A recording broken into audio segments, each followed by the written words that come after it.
प्रिय विद्यार्थियों, आज हम कारक प्रकरण के अग्रिम सत्र में प्रवेश करते हैं और ये कारक प्रकरण टीजीटी, पीजीटी, संस्कृत और हिंदी वालों के लिए, जो अभ्यर्थी हैं उनके लिए बहुत लाभदायक है और बहुत महत्वपूर्ण है।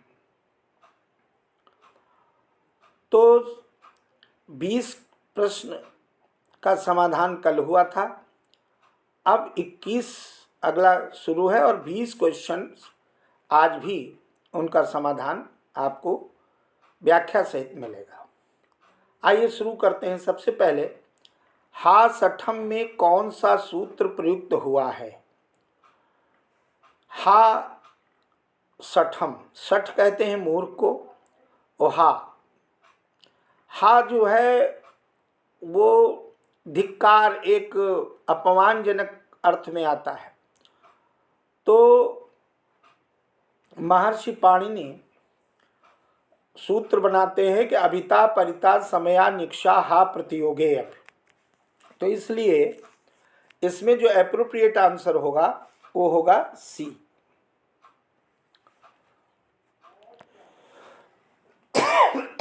कौन सा होगा?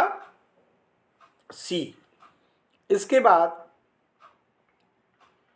अगला क्वेश्चन है, श्री सीतारामाभ्याम नमः में कौन सा सूत्र प्रयुक्त हुआ है? अब इसमें देखिए, श्री सीतारामाभ्याम, रामाभ्याम चतुर्थी विभक्ति का द्विवचन रूप है। सीतारामाभ्याम दो हुए, इसलिए चतुर्थी विभक्ति, और नमः के योग में चतुर्थी होती है। नमः स्वस्ति स्वाहा स्वधा, नमः शब्द आए, स्वस्ति आए, स्वाहा स्वधा अलम वषट योगाच, इनके योग में नमः स्वस्ति स्वाहा स्वधा 1 2 3 4 वलम, इनके वषट 5 शब्द हैं, इनके योग में सदैव चतुर्थी विभक्ति का प्रयोग होता है। इसलिए एप्रोप्रिएट आंसर होगा कौन सा? सी। सी ऑप्शन होगा। अब क्वेश्चन नंबर देखते हैं 23। सा साकम का कारक है, तो सा साकम समम सार्धम अपि योगे तृतीया। जहां भी सा साकम समम सार्धम ये शब्द आते हैं, ये सब साथ साथ इसका अर्थ होता है, तो सदैव तृतीया का प्रयोग होता है। जो इसमें लिखा तृतीय का यानी तृतीया विभक्ति का, तो इसलिए इसका एप्रोप्रिएट आंसर होगा तृतीया। इसके बाद हम लोग आगे बढ़ते हैं। क्वेश्चन नंबर 24 कह रहा है, साधर्म के योग में कौन सी विभक्ति है? तो साधर्म के योग में कौन सी विभक्ति है? ऑप्शन दिए हुए हैं, 4 विकल्प हैं, पंचमी, फिर षष्ठी, फिर चतुर्थी, फिर तृतीया। तो देखिए, सा साकम समम सार्धम अभी आपको बताया था, तो उसी को फिर से अब देखिए, सार्धम के योग में ये उसी सा साकम समम सार्धम, इसका भी अर्थ होता साथ, तो यह भी तृतीया का है, इसलिए इसका भी एप्रोप्रिएट आंसर होगा तृतीया। क्या होगा? तृतीया। और इसके बाद अगला क्वेश्चन आता है, राज्ञः पुरुषा में कौन सा सूत्र प्रयुक्त हुआ है? राज्ञः पुरुषः, ध्यान से देखिए, ये जब ये वो समास में बनता है तो बन जाता है राजपुरुषः। समस्त पद इसका राजपुरुषा है और राज्ञः पुरुषा सामासिक विग्रह है, यानी राजा का पुरुष। तो राजा का पुरुष का मतलब है कि इसमें राजा का षष्ठी विभक्ति का प्रयोग हुआ है, और षष्ठी विभक्ति का जब प्रयोग हुआ है तो इसमें षष्ठी का कौन सा सूत्र दिख रहा है?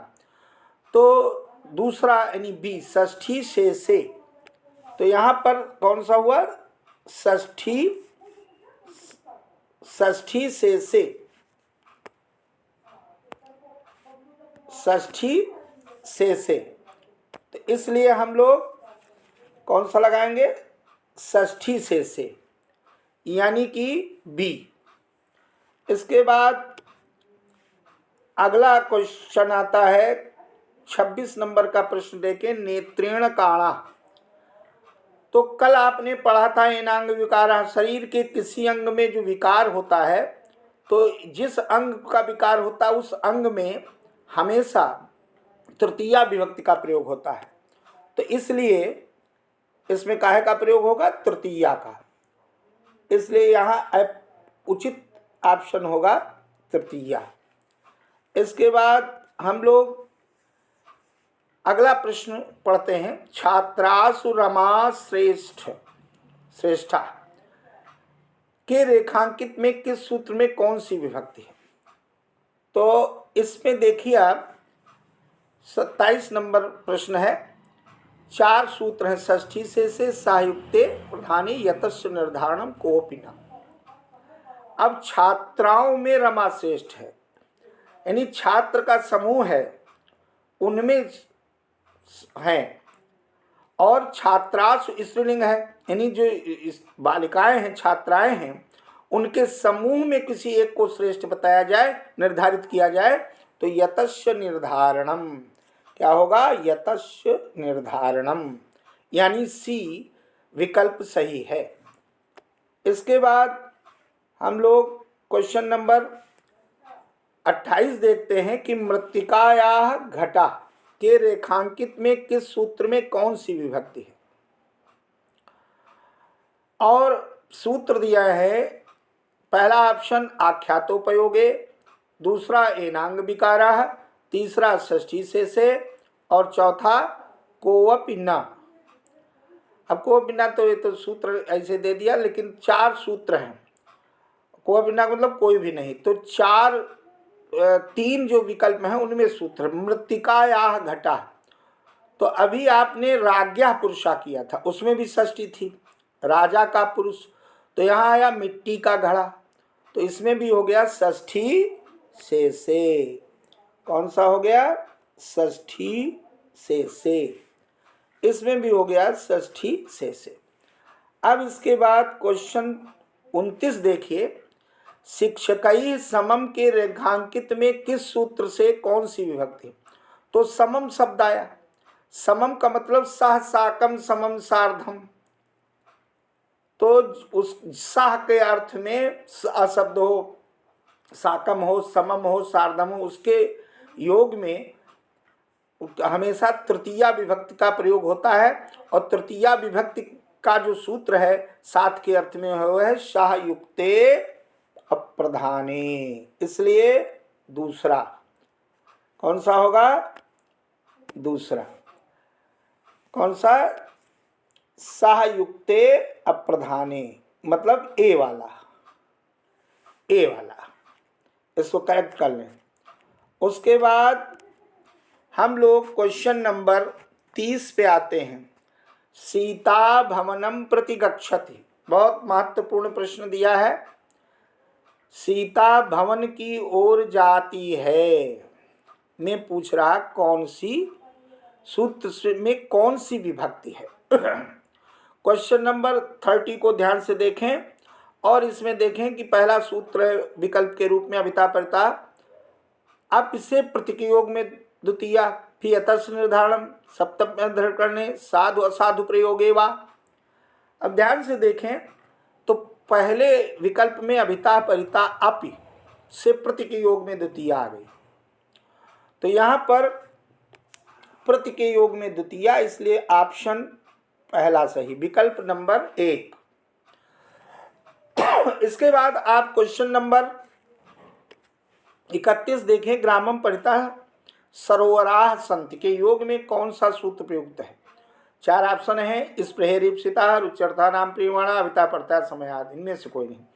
तो परिता आ गया, तो इसमें आपको कोई देर नहीं लगाना है और तुरंत आपको चुनना है सी ऑप्शन। कौन सा ऑप्शन? सी। इसके बाद प्रश्न संख्या 32 में देखें, सह पुत्रेण सह आगता। अब इसमें फिर सह आ गया, पुत्र के साथ आया, तो इसलिए इसमें भी बिना देरी किए हुए ए ऑप्शन चुन लीजिए। उसके बाद क्वेश्चन नंबर 33 में छात्राणाम कृष्ण पटु। अब देखिए, छात्रों में कृष्ण चतुर है। जब बार बार अभ्यास करेंगे तो अनुवाद भी सही होगा, अशुद्धि परिमार्जन भी सही होगा, खाली जगह भरने में सही होगा और कारक तो सही होगा ही होगा। छात्रों के समूह में कृष्ण चतुर है तो निर्धारण कर दिया गया, इसलिए कौन सा ऑप्शन सही हुआ? ए, यतस्य निर्धारणम, ए ऑप्शन सही हो गया। उसके बाद 34 देखिए, स्वामी भृत्याय असूचत। ध्यान से देखें, स्वामी ये भृत्याय लिखा है, असूचत के रेखांक चतुर्थी विभक्ति किस सूत्र से हुई? अब इसमें देखिए चतुर्थी विभक्ति किस सूत्र से कह रहा है, तो रुच्यर्था नाम प्रियमाणा पहला ऑप्शन है, तो रुच के अर्थ में है।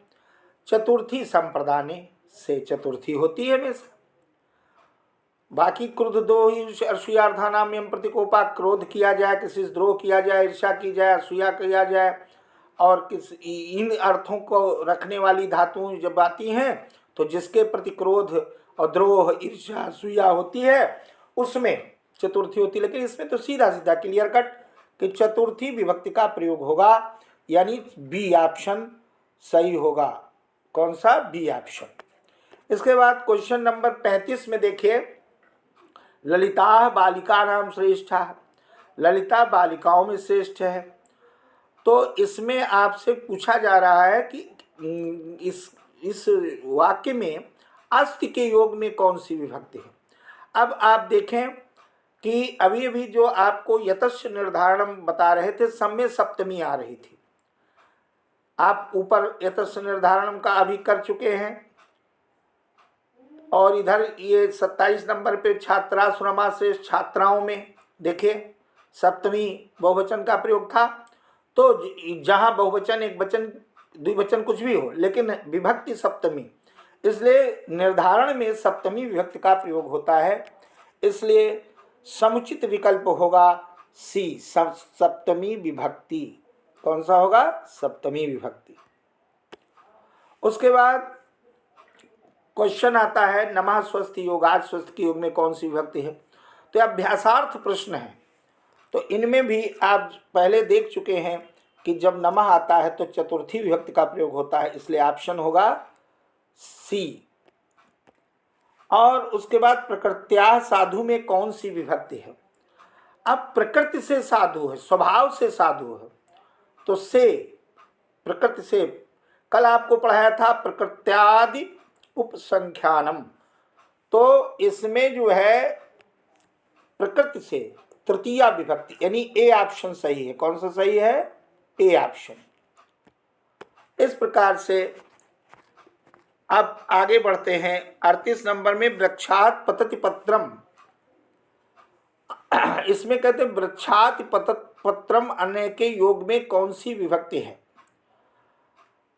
अब वृक्ष से पत्र यानी पत्ता गिरता है, अलग हो रहा है, तो जो चीज जिससे अलग होती है वो उसमें पंचमी विभक्ति का प्रयोग होता है। कौन सी विभक्ति का प्रयोग होता है? पंचमी। इसलिए समुचित विकल्प है सी। और उसके बाद छात्रेश मोहनः बुद्धिमानः, इसमें भी आ गया देखिए कि, लेकिन इसमें पूछ रहा है सप्तमी विभक्ति के सूत्र, घुमा घुमा के प्रश्न। तो जाहिर सी बात है, अभी अभी सिखाया सप्तमी विभक्ति के सूत्र से तस्य निर्धारणम, इसलिए उचित विकल्प होगा ए। कौन सा होगा? ए। इसके बाद प्रश्न है, अयम मल्लो मल्लाय के योग में कौन सी विभक्ति होगी? आज का 40वां प्रश्न है, बहुत ही इम्पॉर्टेंट, और इसको ध्यान से देखें आप लोग कि 4 ऑप्शन, तृतीया विभक्ति, द्वितीया विभक्ति, चतुर्थी विभक्ति कोई नहीं। अयम मल्लो मल्लाय, ये जो है मल्ल मल्ल के लिए, पहलवान पहलवान के लिए, इसलिए चतुर्थी विभक्ति का प्रयोग होगा। और इसमें सी ऑप्शन सही होगा। कौन सा सही होगा? C option. तो इस प्रकार से आज आपने ये देखा। आशा करता हूँ कि ये आप अभ्यास करेंगे तो इससे आपका शुद्ध परिमार्जन, अनुवाद निर्माण करने में, अनुवाद करने में और कारक को समझने में, विभक्ति को समझने में बहुत मदद मिलेगी। अब इसमें प्रश्नों की जो पुनरावृत्ति होती है तो उससे आपका अभ्यास भी हो रहा है, यानी दृढ़ हो रहा है। तो इस प्रकार से हम लोग इसमें आगे फिर विचार करेंगे। और आप लोग ज़्यादा से ज़्यादा सब्सक्राइब करिए, लाइक करिए, शेयर करिए। धन्यवाद।